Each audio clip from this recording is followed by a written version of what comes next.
One, and we're live. And we're going to have a And comment. we're live. Yo, everybody. Welcome to the Zocalo. This is the grand marketplace for all things Babylon 5. And this week, it's really the grand marketplace of anything at all.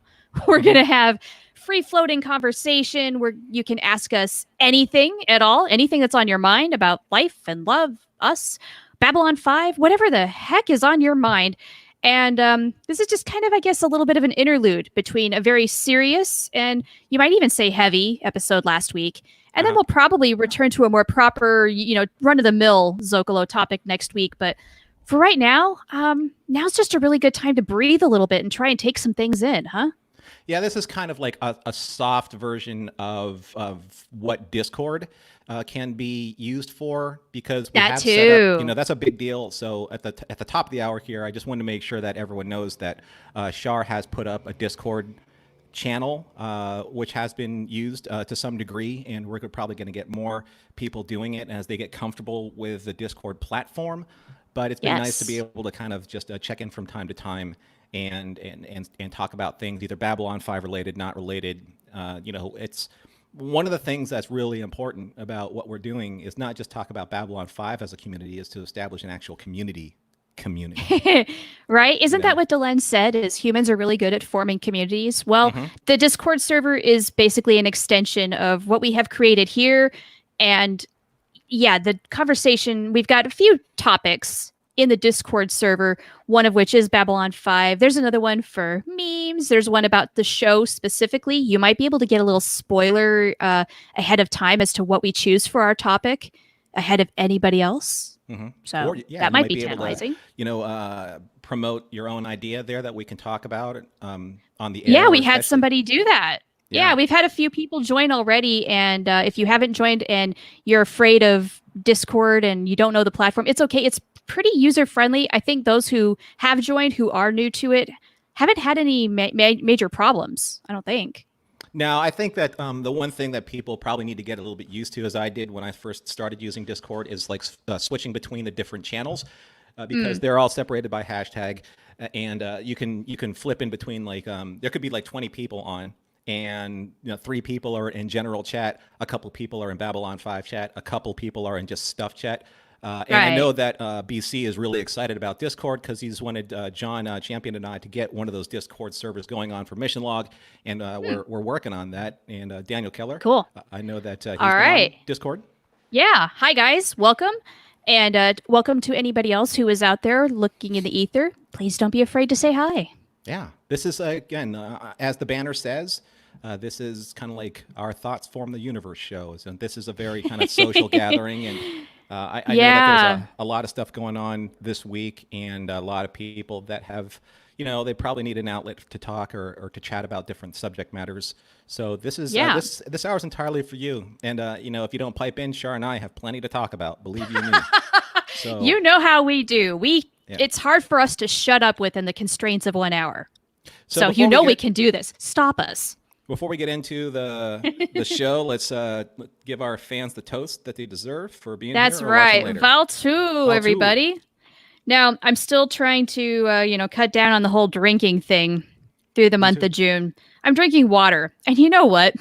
It's really disappointing. Yeah, water is just basically coffee without the flavor.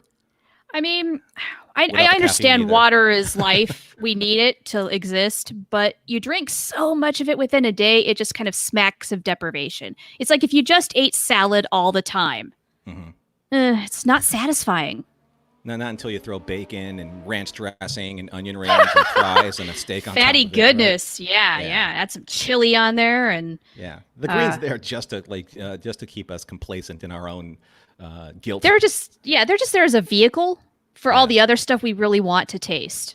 You know what I tried recently, though, that because I'm trying to eat the pantry out before I don't go to the grocery store anymore or again. Right. Good idea. Use what you have. I got these. Carol bought these things. This is when COVID hit, and we hit the grocery stores, and we're pretty much buying like anything that wasn't bought. So we bought some new things. Were you panic buying? Yeah, kind of. Yeah, kind of. No, it was just like, oh, maybe these things will come in handy later, and they kind of do. There are these instant vegan mashed potatoes. It's cauliflower, right? Flaked cauliflower. Oh yeah, that's like a hot thing right now. Cauliflower is in everything. Yeah, and it's good. Just 2 cups of cold water, pour the packet in, 4 minutes in the microwave, and boom, instant carb ridiculousness. But it's not Amazing. that. And It's not that bad. cauliflower is super healthy for you, helps fight off cancers, and it's got all sorts of vitamins and delicious things that are healthy for our bodies. Yeah. My personal cauliflower favorite product is the cauliflower pizzas. Yeah, those are good. I've had cauliflower pizza before. Yeah, Yeah. I really don't notice any difference. I don't mind a thin crust pizza, so I put that in there, and you've got all the other good stuff. You've got sauce, cheese, veggies, what have you, and it's a good meal to me. So Shar and I have been kind of texting a lot back and forth during the course of the weekend. We've been watching some interesting YouTube stuff. A little bit, yes. Yeah, I don't know if anyone knows this out there or if it would change your mind about me, but here's, you're my community, you're my family. So I've been studying a lot about Marxist socialism and Yep. to some degree communism. And I've been watching a professor by the name of Richard D. Wolff. This guy has a list of accreditations, academic accreditations that's a mile long. He's probably the if not the United States, the world's most foremost Marxist socialist economist. That's a handful to say. That is. Woo. But what I've learned through a lot of his lectures is something that's just some fascinating insight on kind of like the possibility of a third party political system and how it could be beneficial, not just in the United States, but in the world. Because right now, and I know this is going to lean into something political, but this is the Ask Us Anything show. And if you guys don't ask us anything, we're going to talk. Yeah. Right? Right. So if you don't like the subject matter, chime in. Yeah. So basically, Richard Wolff is, he goes back into the theories of Marxist socialism, and a lot of us are working right now and are either in the throes of job jeopardy or working because the Because you have to. because you have to not Sorry, just not to cut off your train of no thought, but no no that's no how I that's feel. but the thing that's a lot of how a lot of people feel. It's either you either work because you don't have a choice, or you work because there's a fear of losing your job, which is also not a choice. Yeah. So looking at, I want to tie this into kind of like the way that science fiction portrays that kind of stuff in the future. Star Trek comes from a position of kind of like this post-scarcity economy, at least for the Federation, where everything is provided for you. But Babylon 5 doesn't do that, and I think that's why No. for a good portion of us out there that watch Babylon 5, it has a little bit more of that realism in there. Because when we were talking about how capitalism shapes kind of like the status quo on Babylon 5 with the Night Watch, those guys are just pretty much like in fear of their jobs. If they don't work, then they can't provide, and if they can't provide, then their options are limited. So it's an easy way to coerce people into kind of like staying within the realms of certain confinements when it comes to their own either personal liberties or personal luxuries, as Karl Marx say. Like that you should not have to work to live. You should work because you enjoy it, and you should be able to have time to enjoy your life as well. So that's kind of like, I always wanted to see Babylon 5 dig into a little bit more of that, and we did see in By Any Means Necessary. I got that. You got it. I memorized that. I'm proud of before you. the show. But in By Any Means Necessary, those dock workers were putting themselves at great risk, with the with the loaders and the equipment malfunctions and working in zero gravity situations, because they don't really have a lot of choice, right? I mean, yeah, they're working under some difficult conditions and they're not getting paid well for it. And so it was a massive risk for them to basically unionize and say, these are our demands or else. Now, in our modern day world, unions by and large have just been squashed, further threatening people to accept lower wages, fewer benefits, the whole shebang. And because maybe they've got children or they just don't know how they're going to feed themselves if they don't have this job. And that's serious business, and it's understandable reasons. I mean, this is the system that's been set up. This is what we have to work with right now. But what if we change that, which I think is what you're getting to? Well, there's an opportunity for change. There's After reading the Communist Manifesto, one of the things that Karl Marx said about the capitalist system is that ultimately it's going to be kind of like self-defeating because, just to give you a little bit of a history lesson here, capitalism is the system that replaced feudalism. Right. Feudalism was the system of the lords or the nobility, the landowners, clergy, and the peasants or the serfs. So you have these three tenets of society that essentially in 1787 in the French Revolution, the French were just like, no, we've had enough of this. We're going to replace it with the ability for everybody to be free and to act freely and think freely, and everyone's going to be equal. Well, that's all well and good in practice, but in theory, what happened was at the industrialized age and the Industrial Revolution, those, what they call now the bourgeois, they were able to leverage the free market system into creating almost a brand new version of feudalism. With the very wealthy capitalists being able to drive the demand of their products, but with a labor force that kept shrinking and shrinking and shrinking in terms of their influence. So the inequality started to form a little bit, and then all of a sudden, here we are, capitalism run amok with thank you. I was about to say that. No. Please go ahead and. Oh no, pretty much. I feel like capitalism has worked for quite a while in this country. It was pretty steady for a good portion of it. And it's only been in the last couple of decades where things have really started to fall apart. The rich continue to get richer, the poor continue to get poorer, the middle class almost a non-existence. Those who are hanging on by just their fingernails for dear life in hopes that they don't become the poor. And so with everything that's happening right now, this is a great time for massive systematic change across the board, right? Mm-hmm. So why should economics be any different? Because that's tied to everything else. Systematic racism, certainly class inequality. So why not? We also have, in recent years, Bernie Sanders, pretty much in the U.S., has primarily been kind of a proponent of socialism, or at least the socialist ideals in the United States, has had some support for that. And you know what? I got to give it to Gen Z, because they get this. They understand a lot of what's going wrong with our world right now, see it, and say, yeah, we want to change that. So they're getting behind that. Millennials, too. Like, I'm an older millennial. I see quite a few people in my generation going this way. But Gen Z, holy crap, are they rising up already?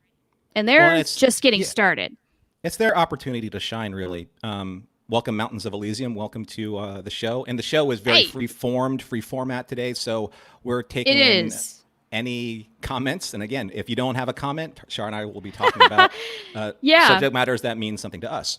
Yeah, we're talking a little bit about just kind of what we've been up to lately. You are talking about socialism because that's something you are studying in depth, and your enthusiasm about it, as well as the enthusiasm from our mutual friend, Will Nguyen.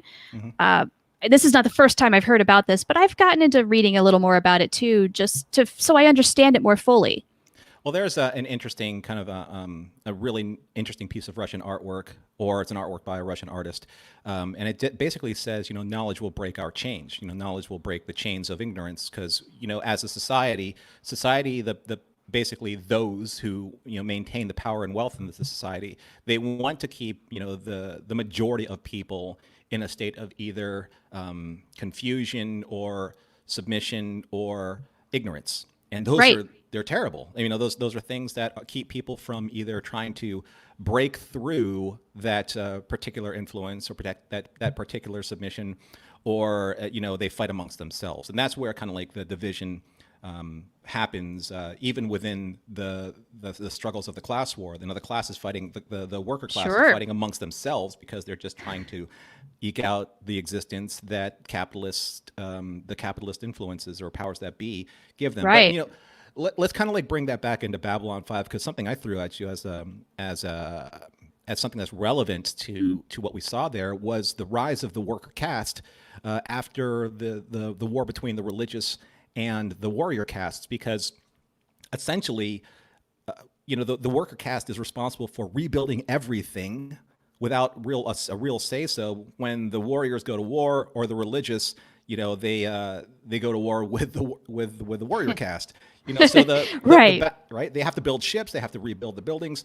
In the Battle of the Line, the worker caste, they didn't cast their vote necessarily to go to war with Earth or with the humans. technically it was the religious caste with the Len's deciding vote that decided to go to war. The warrior caste were just like, "Oh, sure, twist our arm." Right? Right. They're eager for it, sure. And so then there's probably, I mean, you could say then that worker caste might have been what? Divided evenly, split down the board? Well, with the Great Council, you had the rule of three. You had three workers, three. Oh, true. So you can't have 1 1/2. Right. So there would be 2 against 1 for then, or just kind of like, well, we have the 2/3 majority of remember they were split, right? The warriors, the warrior caste. I think Moran said this. The warrior caste was obviously for it. The worker caste was probably against it. And it's like, yours is the deciding decision, Delenn, because there were probably 2 religious that would have been for it. But basically, we don't actually know. Right. But the religious is basically who said, okay, let's go to war. And the worker caste like, we gotta build more ships, we gotta build more weapons, we gotta build more resources, we gotta produce and produce and produce. Right. Just created a whole bunch of work for the worker caste. And that doesn't say anything about what Babylon's 1 through 4 that were destroyed, because those were based on, Minbari technology. Wait, were they? Because, okay, I thought, at least this is how I understand it, is Babylon's 1 through 3, at the very least, were primarily Earth. Babylon 4, they're starting to say, okay, this is getting a little ridiculous because people keep sabotaging or there's malfunctions or what have you. Then Babylon 4 disappears. And so EarthGov is just like, are you kidding me? And it was Minbari support that helped build Babylon 5. I didn't think that they had any involvement with the previous Babylons. I thought they did. I could be wrong about that, but it's very well possible that no one asked them either. So, essentially the worker caste, as kind of like the worker class, gets pushed to the side.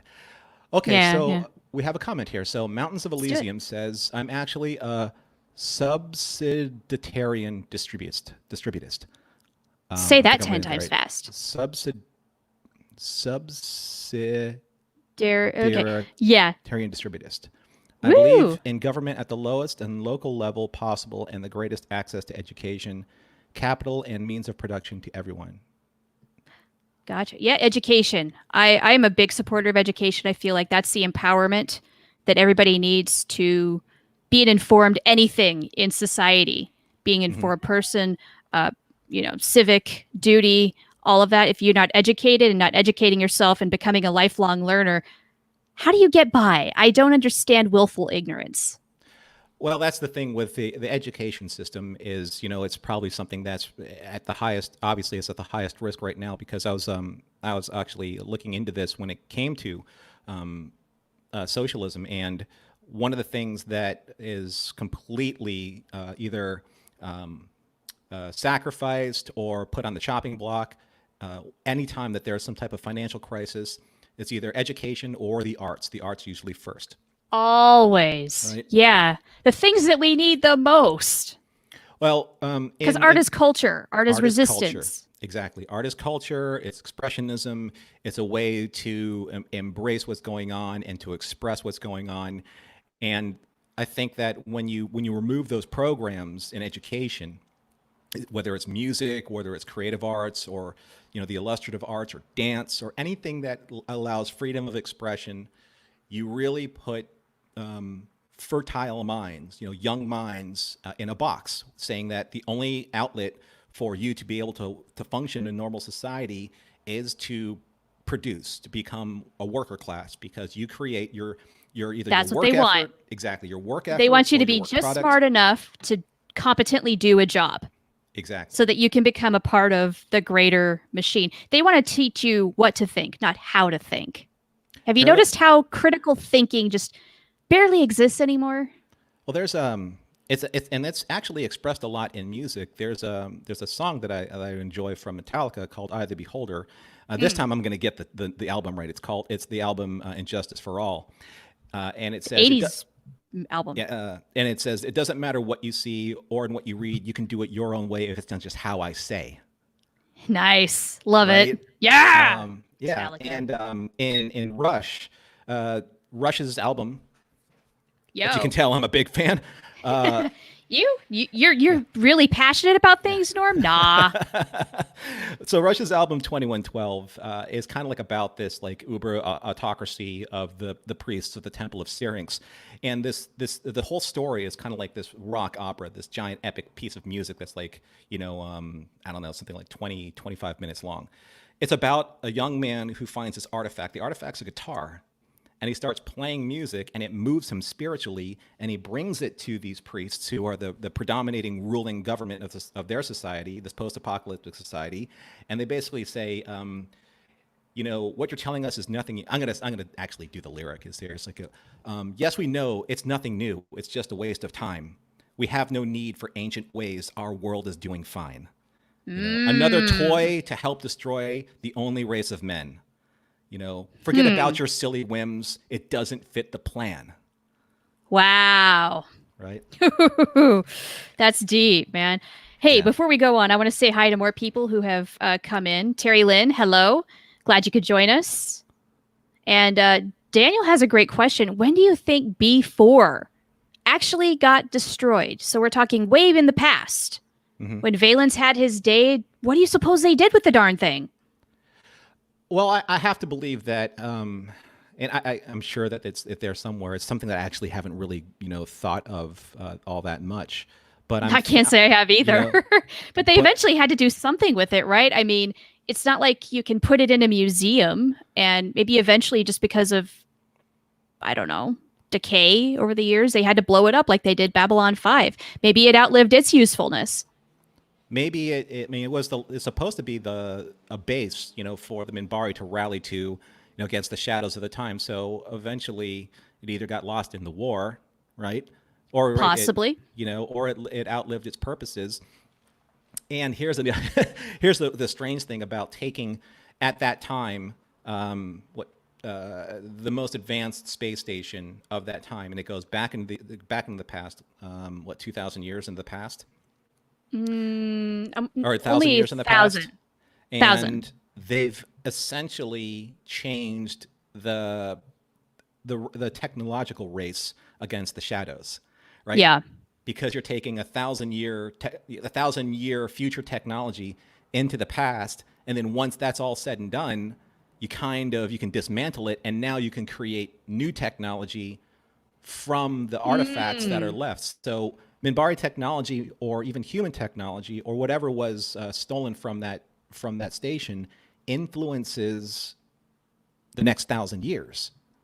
Do you suppose that's why the Minbari, even though they were a more ancient race to begin with, were more technologically advanced than humans, going into more B5's present day? Because they stripped B4 for parts, used that technology, and kind of reverse engineered it, figured out how it worked, and used it. I mean, it's not uncommon in Babylon 5 to see that. I mean, we saw in the Civil War, there were 4 Omega class cruisers that were outfitted with shadow technology. It's kind of like the Borg, right?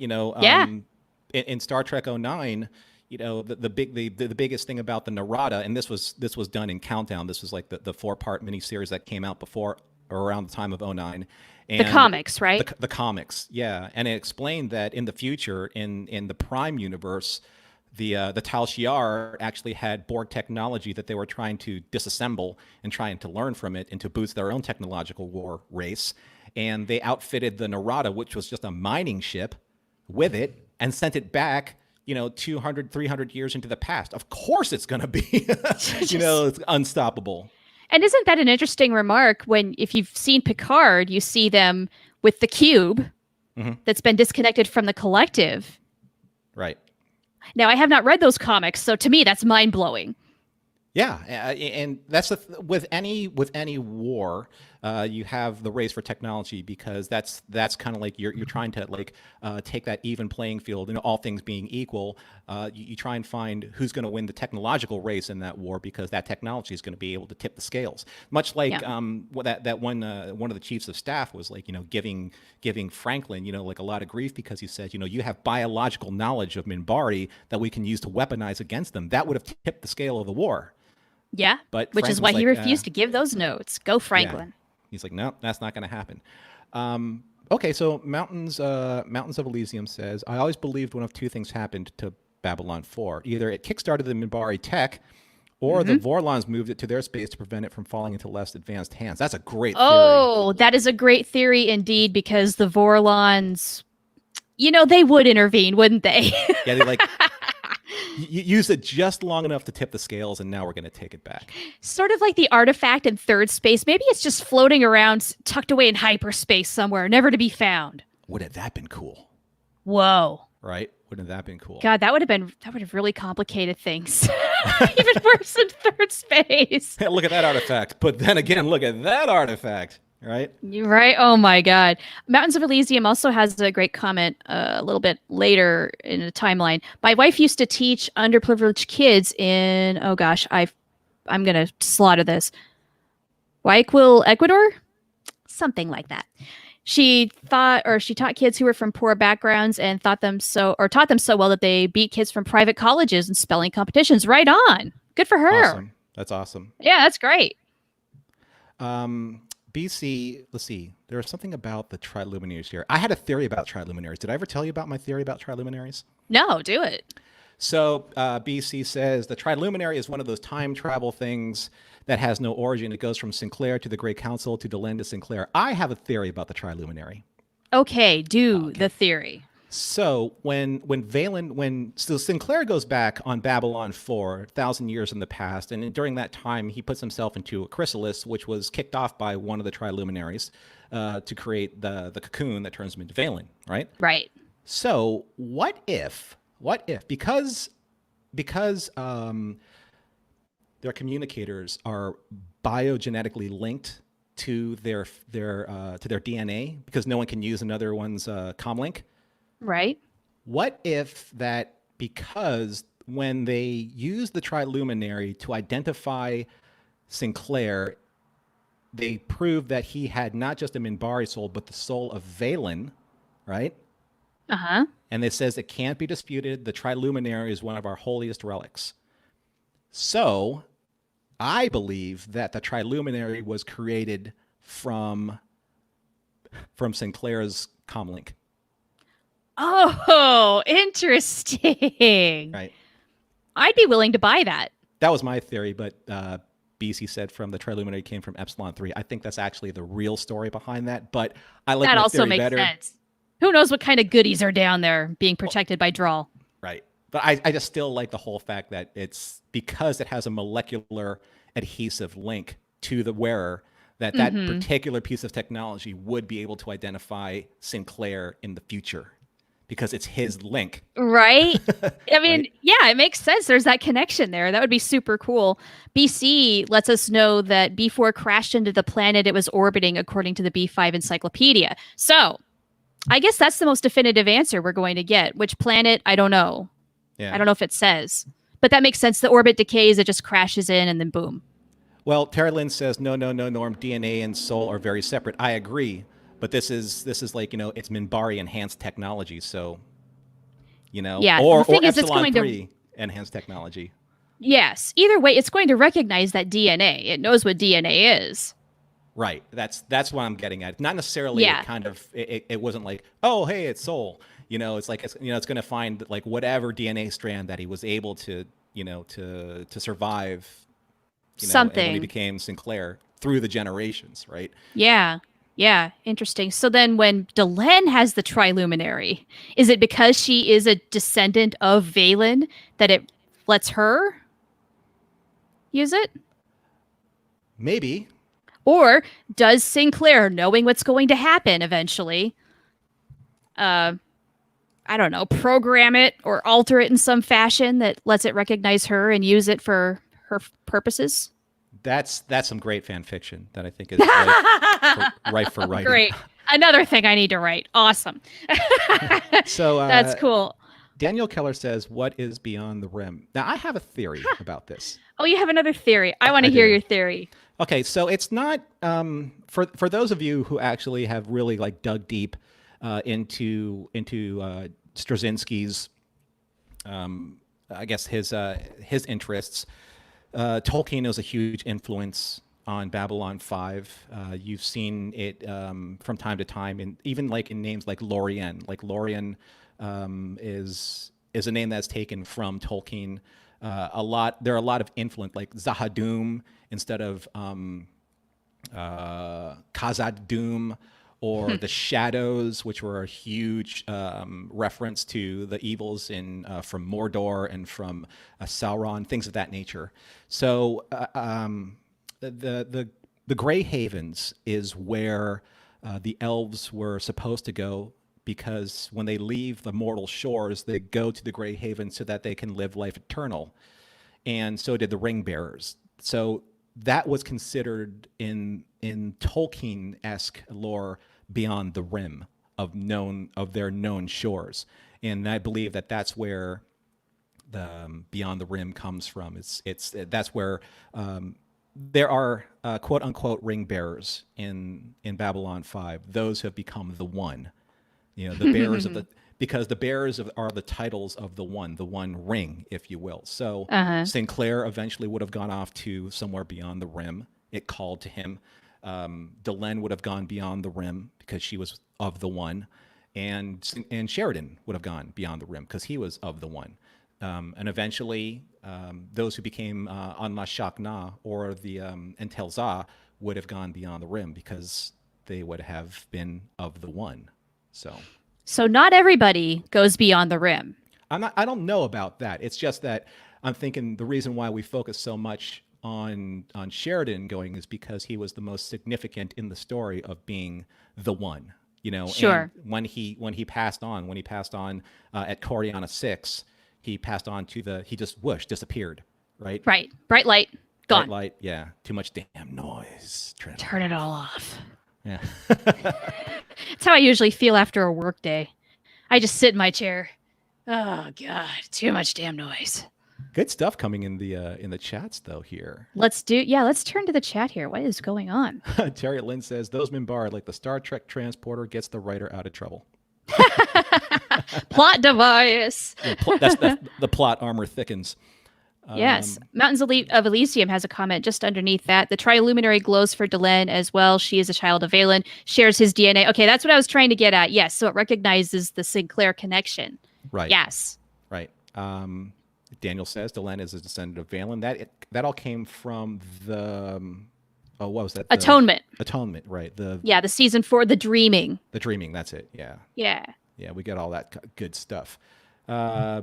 BC says that the 3 Triluminaries were brought by Zathras. Of course, brought by Zathras. But which Zathras? Zathras, right? Or Zathras? Right. The Zathrai. The Zathrai. 3 Zathrai.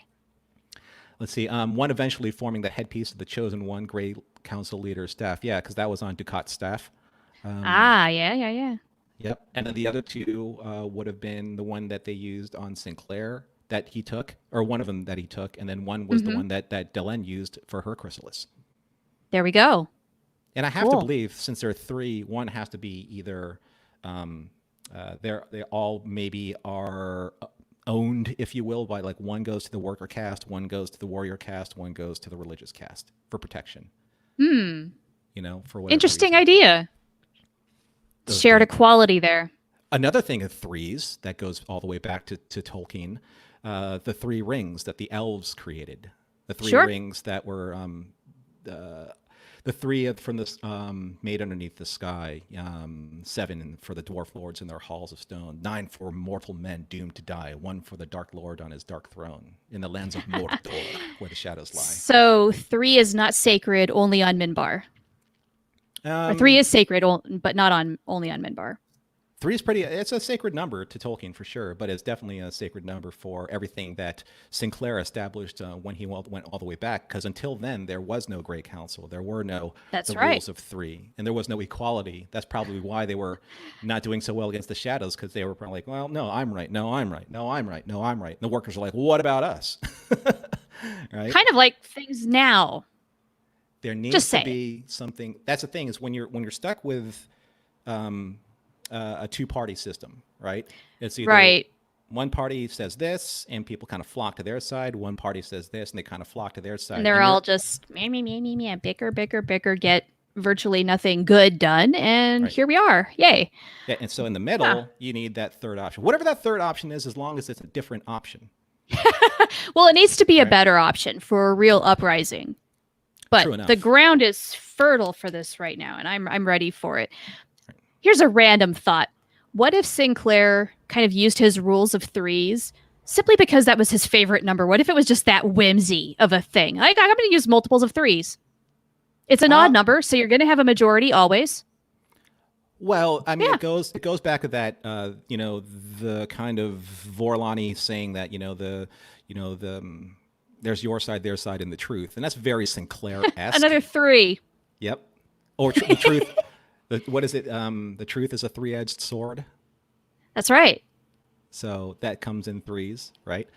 Let's see here. So Daniel says, was Bester the Bester antagonist character in B5 respectively? Ooh. That's a good one. It is. It's, I think it's a dead heat between Bester and Mr. Morden. Totally. I was going to say the exact same thing. Those two really stand out as just people you kind of love to hate as a member of the audience. If you had to deal with them in real life, I think you just flat out hate their asses. Bester's an interesting character because he doesn't necessarily affect things the way Morden does on this galactic scale. Bester is very much just interested in, like, these are my people. It's core all the time. Right. He has no other real agenda aside from perpetuating the growth and the protection of telepaths. Yes. Or the subversion of blips or renegade teeps. Sure. But Morden. Yeah, that's a whole new can of worms. Their vested interests are very different, but they're both a little coy in their motives. Oh, yeah. They're not going to show you up front who they really are. There's always something lying beneath the surface. And Morden is such a, he was well cast because, Ed Wasser, he is a handsome guy, he had the slick hair and he had almost like a face that you could trust, because he's very disarming, it's not like. Well, it's very friendly. Yeah. He puts that smile on his face and seems like a decent enough guy, if only you knew. Right. And that's the disarming part about him. And the only one that really knew exactly like where he was allegiance wise or what he was influence wise was when, Delen's, and the only time we ever saw it when Delen's third eye or the the triangle thing that appeared on her head was able to see through his disguise in a way, his allegiance. That's right. Yeah, scared the bejesus out of her. Her spidey sense. Her shadow sense. No, you get out of here now. Yeah. Bad. I love how they film that, like the shadow that came over her. Right? Yeah. Man, yeah, I want to go through Babylon 5 at some point just to look at kind of like the cinematography of it all, just that direction, those little tiny things that mean a lot and are very intentionally done. But as an audience viewer, when you're just paying attention to the actors and the dialogue, you can miss it completely. And yet it is completely telling you how and what to feel. Yeah. Yeah. You have that sense of dread, right? Yeah. And okay, this guy is bad news. Holy shit. Right, because up until then, it was just like, you're an annoyance. When he goes to Jakar, he's like, what do I want for breakfast? What do I want for dinner? What I want to right. eat, It's that turning point between, like what you're saying, the annoyance, and then, this guy is, he is what my husband calls a shit pot stirrer. Totally. Yeah. That's Mr. Morden. Let's see. Terry Lynn says, so when Delenn changed, she lost those abilities, third eye and so on. It's possible, Yeah, I kind of want to lean toward probably just because there's no actual confirmation, I don't think, but we never see, say, the triangle glowing on her forehead again, right? So is the fact that she's a human Minbari hybrid now? Good question. Yeah. Yeah, I mean, and she was worried about, at that time, she's worried about the transition of not using a chemical agent to strip her hair. Oh, well, yeah, this is true. Yeah, we had to have some hair care lessons. It's very important. Mountains of Elysium also brings up Cartagia. Mm-hmm. Yeah, another very good villain, although I would say a little more straightforward. I mean, he is just a psychopath and makes no apology for it. Yeah, so Cartagia was kind of like the nth degree of the decay of Centauri, the royal court and society. I mean, he was basically everything that was wrong with where that society went. You know, he didn't really honor the old ways. You know, he was just, everything was like at his whim and not necessarily for the people. Where's that? Yes. Yeah, you're right. It reminds you of anybody where, it's entirely self-serving. He's there because he feels entitled to being the emperor, not because he actually wants to serve the people, do what is good for the people. No, he's entirely in it for himself, and he likes the power and is very much looking forward to ascending to godhood, because why wouldn't he be God's gift? You know, the interesting thing about Wortham Krimmer is that after that, I think that's when he started his stint on, I believe it was One Life to Live, as a priest. Oh, no kidding. Yeah, it was like, what? I was like, that's Katarja. Oh my, and Katarja was like, as a priest. He was like a priest, like working with like underprivileged kids, or like some type of like a 4-H or foster home. It was really an interesting turn. That is, I did not know that was a thing. Oh my God, mind blowing. So BC, I'm looking for the link of the server name because I think you're right. That is not quite right. What do we call it instead? In fact, I'm going to just I'm going to copy a link. Mm-hmm. We'll put it in the chat because I forget, honestly, what I called the damn thing. So shame on me. Now, these links expire after a couple of days so that fake accounts don't come in and spam the place. So if you come to this link and it's expired and you still want one, you can hit us up on Twitter. You've got the handle right there. And I need to figure out what the heck I ended up calling this thing.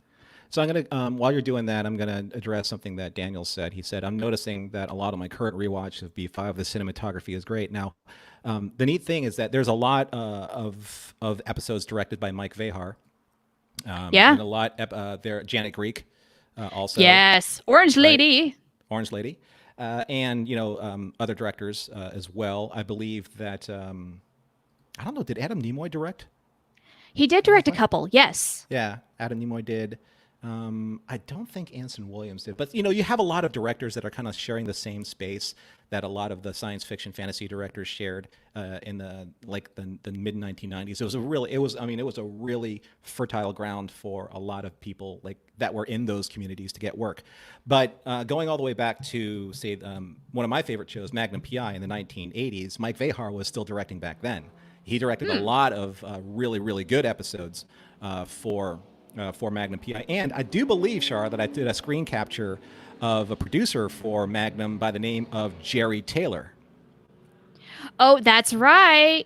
Mm-hmm. Oh, shoot. I messed that up, too. Okay. I got to go back to the banner. Yeah, Jerry Taylor, big writer on Voyager, was a co-creator. Mm-hmm. And left the show, unfortunately, after the 3rd season. She kind of stayed on as a consultant throughout the 4th, but eventually she wanted to retire, and I don't blame her. She worked in TV for quite a while, and for a woman in the 80s and 90s, that's quite an achievement because there weren't too many women doing executive producer, head writer, showrunner type titles at all. She was one of the very lucky few.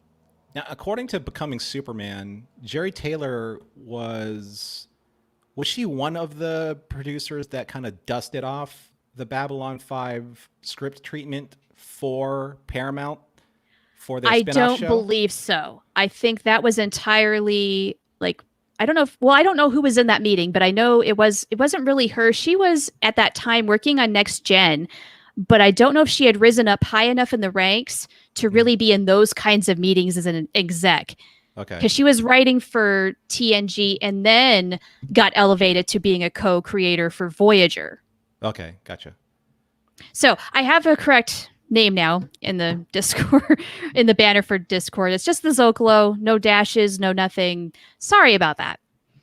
NPC made it, and I know that Yay. Hey, Earl. Hi, Earl. Welcome. How you doing? So we've had actually some, to catch Earl up, we've had some pretty robust discussions on a lot of different topics. And please feel free to in the last 15 or so minutes that we have here, to let us know what you'd like to just banter around. Mountains of Elysium says to Terry Lynn, I guess. Oh, they're talking about Ireland's political system where there are several parties. They have a multi-party system that's like 3 large parties and then 9 minor parties, if I'm recalling. Again, the rule of threes here. Am I right? So, yeah, apparently this kind of forces everybody to compromise, find middle ground, and the voice of the little party is given value that in the other 2 party systems get ignored. Absolutely. Yeah. So overall, would you say that that works for you? Or at least in Ireland, does it work? So aside from some of the stuff that we've been watching recently, just in terms of like the politics and the news and all that kind of stuff, what have you been doing in your spare time? Aside from spare that? time, I mean, aside from keeping up on everything that's going on, because the protests are still going on and COVID is still going on, what I'm doing to relax when I really need to get away from it all and just take a break. I've been meditating, spending at least 5 minutes a day, usually right before bed. I have an alarm set in my phone for 9 p.m. and it just, it goes off and that's my cue. Okay, it's 9 p.m. It's not time for bed yet, but it's time to start winding down. And psychologically, this kind of does a nice thing for me. So if I'm, just lazing around, if I'm on the computer, it's time to wrap it up. If I'm working on a project, find a stopping point, whatever. I go into the bedroom, I do that. And after that, when I'm done with that, I feel kind of nice and relaxed. I will usually read a little bit in bed, like an actual book. Wow. No screens, an actual freaking book made from paper. And oh, Norm, I didn't even tell you what I got this week. What did you get this week? So after the gathering, which was the kind of like the B5 panel, but we had Mira, Claudia, and Pat on May 30th, I bought Pat Tallman's B5 memoir. Oh, cool. Called Pleasure Thresholds. And it's filled with photos and it's all about her experience and kind of like how she got into Hollywood and all that. And so I am just about to break that open today. She autographed it, which I did not expect. I didn't think that was a part of the deal, but that arrived this week. And so I'm looking forward to getting into that. Also, speaking of conventions, they are doing like another event. It's not really a convention, but it's a live virtual event. June 27th, they're going to do another thing similar to The Gathering, if you were there for that, where they're going to have Peter Jurasik and Bill Mumy. Wow. Cool. Yeah. So tickets are going to be on sale soon. Because I was a part of The Gathering, I got notified early. And if you want to get informed of when those tickets are available, I highly recommend going over to b5events.com and signing up for their email list. So the moment they go live, get in there. The VIP packages sell really fast. I didn't even have a prayer. It sold out, within a matter of minutes. So I was just general admission, but it was still a really freaking good time. They spoke very candidly, just kind of about their experience on B5, about themselves. They each had their own little kind of panel, their own thing that they did. Like Mira did yoga, Pat did a meditation, which was what inspired me to get back into meditation, by the way. And Claudia did some cooking. And so the other thing I got to get is Claudia's cookbook, Snack Hacks. Oh, right. The nutritional snack for nerds. Right. Or cooking for nerds. I'm always looking for a healthy alternative to snack foods, which, hey, snacks might be quick and easy, but they're not exactly the best and most sustaining things for you. So if there's a quick way to make good, nutritious food, I am here for it. Nice. You have a couple Terry Lynn, yes, I did see the link to Mira's interview. That was with... was it Aries Studios or something like that? That is linked on B5 Events if you want to watch that. It's like an hour-long interview, I think. Yeah. Okay, cool. So they're trying to be a little more active and interactive in this time just because the convention circuit is kind of not happening this year. Right. Yeah.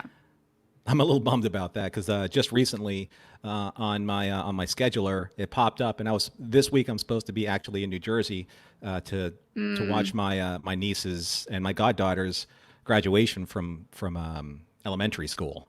So I'll be doing that probably on Wednesday. Oh, I better tell John that I can't. That you're gonna watch it virtually. Is that it? Well, we're going to have like a family kind of celebration at my sister's house, cool. Through Zoom. So that's going to be that day. Okay. I saw a high school graduate have a drive-through graduation in our neighborhood last week, which was kind of cool. Yeah. All their friends, family, just kind of like go through their driveway and then exit out the alleyway, and was just, hey, wishing him well, all Oh, that. He was cool. wearing his cap and gown. It was pretty cute, not gonna lie.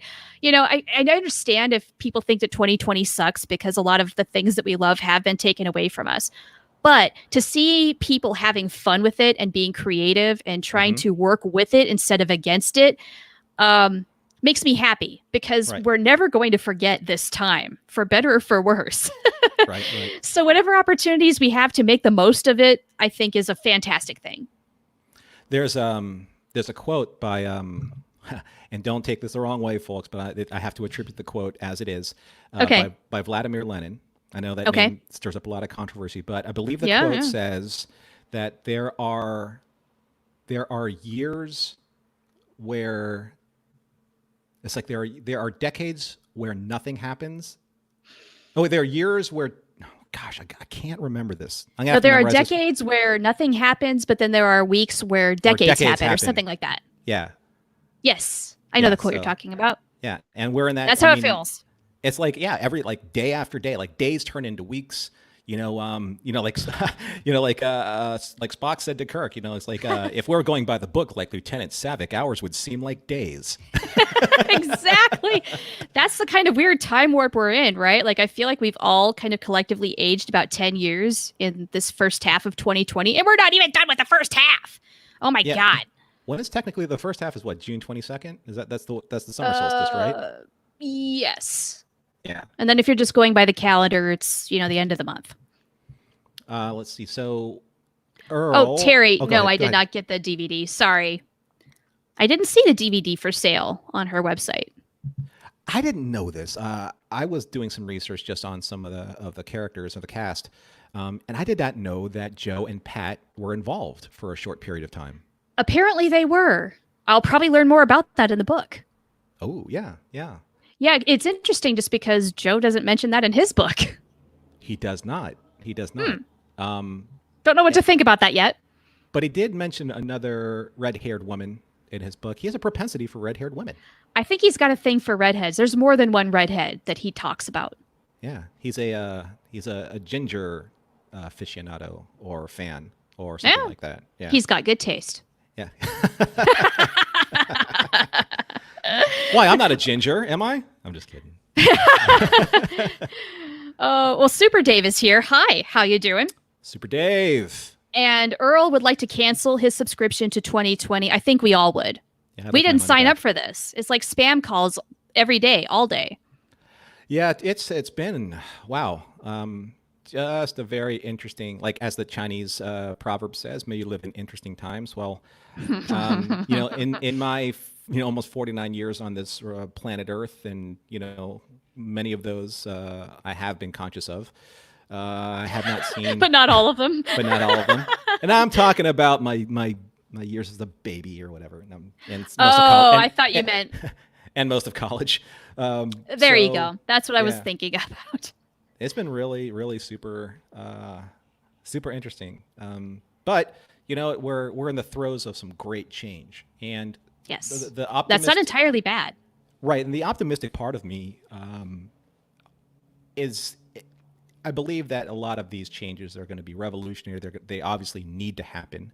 They're going to be painful, like the Jakar quote says. The future is always born in pain. Right, I read that last week. But I think that without this kind of this growth, things that are at the status quo that aren't working will continue to do so, and the imbalance will continue to shift until it's going to have to give way somehow, somewhere, some way. And, something has got to give. Right. And in the midst of it all, we still have the pandemic. So, guys, don't throw away your masks. Please keep wearing them. Numbers are still all over the place. Some places are going up, and this is bad news, guys. It's not just going to disappear for the summer. I know people would love a return to normalcy and pretending like everything's hunky-dory. We're not there yet.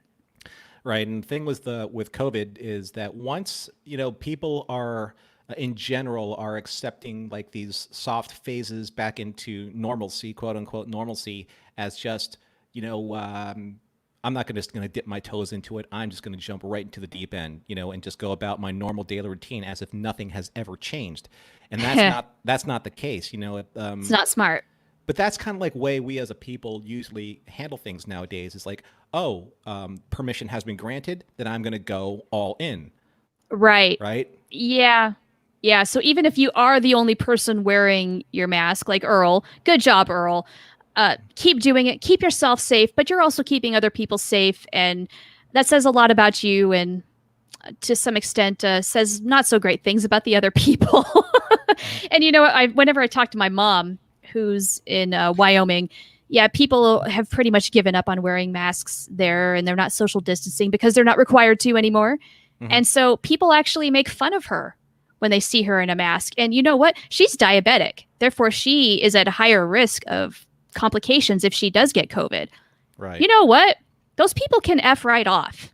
She's protecting herself. She's trying to help, other people as well. I don't understand when things that work for the greater good became such a criminal thing. And that's just, no one going to tell me what to do. And, you're stomping on my liberties and whatnot.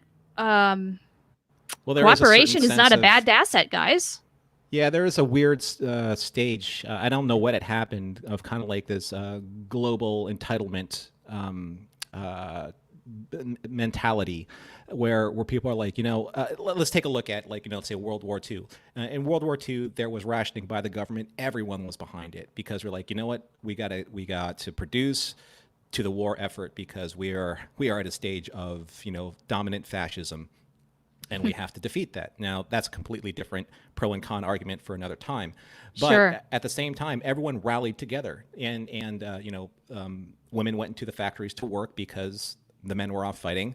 And everyone was like, you had all this different types of rationing. You had water rationing, you had metal recycling, you had food rationing, you had energy rationing, with... all of it. All of it was, and everything was accepted as this is the way we need to move forward if we're going to get, we're going to stop the threat. But now, the threat is so major that when they say that the amount of people that have in the U.S. that have died from COVID-19 is higher than the soldiers that died in the Vietnam War, or actually, no, I think all three wars combined. I was just about to say, it's gone that far. So is it just the flu? No, it's not. It's not even the Spanish flu. No, this, I don't know the numbers for Spanish flu, but this certainly seems worse. And certainly we've never experienced anything like this in our generation. Mm-hmm. I was watching it's interesting how it's all playing out. So I live in Orange County, and I was watching a video for people that were like, they were just up in arms. At the Orange County. Oh, yeah. They stormed City Hall, didn't they? Yeah, and they said, there was a lot of consternation about, why do we got to wear the masks anymore? It's infringing on our rights. How dare you? This country is about freedom. It's about our being able to choose, to do the things that we want to do. And how dare you do this? And you're discriminating against me. I'm like, people. Where has the sheer common sense and logic gone? If you protect yourself, then you reduce the risk. If everyone gets on the same page together, we can we can at least get through this a lot faster, right? Right. And this is currently the only real line of defense that we have is the mask. So without that, all hell breaking loose. Well, until we've got a vaccine, this is it. This is the best we can do. And the mask when it comes to actually having to go back into the workplace. Which a lot of people are now. I know that you've gone into the office more in the last couple of weeks. I've been in my workplace where we are wearing masks, we're social distancing, we're doing a lot of disinfecting. And there's only a few of us in there. So thankfully, as long as we're all healthy, we're okay, I think. And we've been doing this for a little while to the point where if any one of us would have gotten sick, I think it would have happened. We're all basically just like, we go to work, we go home. We go to work, we go home. Yeah, and that's the scary thing about the virus still is that, you could have 20 people in your workforce working all at the same time, and you could all be carrying but not be symptomatic. That is the greatest. That's the big thing, right? Yeah. If you don't know you have it, how do you can't just say, oh, I'm going to stay home. Right. So it's about, I think that if it was possible, than if we actually had a national plan and funding for it. But, we should fund tanks and grenades and sure, tear gas instead. Yeah. I thought I sounded like Rachel Maddow for a second because that's how she kind of Are you the voice of the resistance? She's rubbing off on me. Nice. But if you took a lot of that budget and said, we're going to have a national testing plan where, we're going to fund, state and local, resources, and then, those resources can get, filtered out into like local businesses and things of that nature. It's the testing. It's the amount of testing that's not being done, because once you know if you have it or not, then you can make the actual correct choices for your workforce or how to social distance people, because who has and doesn't, and who doesn't have it. But I think that maybe the government's not really keen on that because or maybe there are other factors at play that will turn those populations that actually are infected, or people that are infected, into pariahs. And there will be a certain level of bias or sure. virusism, if you will, against those people, right? Yeah, absolutely. Yeah. Oh, Terry has a great question. Has anyone been on a plane lately? I sure as hell haven't, and I don't suspect I will be until there is a working vaccine out. I would not feel safe doing so. How about you, Norm? Carol has been because, she didn't really have a choice, right? Because, her parents. Right. So my significant other, she had to go see her parents because her parents are aging and they need her help. And I said, I had to basically say, you know what, I support you, and I support you going on this trip because the risk factor involved is what you're trying to weigh out. No one's just going on a plane, just go like, I'm just going on vacation. I got to go to Disneyland when it opens up and blah, blah, blah. Oh, God. And yeah, that's another thing. There's Disneyland's going to open up in July, allegedly. That seems like a really bad idea. But anyway, please continue. It's just kind of like the risk versus the not risk. It's like the risk is if you go, there's the potential of you getting that if these airlines aren't properly offering social distance opportunities. Like either keeping the center seat open and she said that the plane was half full. Okay. If that good. Masks and she wore her mask required? No. Masks really? Not required. Right. I'm surprised. She wore her mask. She doubled up and good. So she had to do that, and she's going to be back in a week, so she has to get back on a plane again. But the alternative was that she's going to be, deathly worried about, what her parents are suffering through right now without help. So right. I said, well, these are the choices. And like I said, you're not doing it for leisure. You're doing it because you don't really have a choice to travel. You have to go. Sure. I mean, she's kind of keeping an eye on how things are going there. Now, is there anybody helping Carol's parents right now besides her? Like, is anybody coming to visit the house and check on them or anything like that? Well, they have kind of like a rotating like healthcare person that comes in, and they do a fantastic job. It's just that there are other things like she has to take care of her her mom's lack of accounting, business expenses, personal expenses, things of that nature. So sure. Yeah, that's a really tough situation to be in, just because there is a huge risk either way. Yeah, it's across the country. It's not like it's like a 1 hour flight, boom, and then you're there. Right. But even so, it's kind of like, there's that old saying that, a person can drown in an inch of water. It doesn't matter if they jump into the deep end or not. Once you're exposed to the virus, it doesn't matter if it's an hour flight, or it doesn't matter if it's a 12-hour flight. Right? It's just in the air. So I said, you have to weigh out the possible risks versus the possible outcome if you don't take that risk. And going to a restaurant, social distancing, and having your face exposed because you have to eat, you have to drink, you're not going to do that with a mask on. Can't really do that.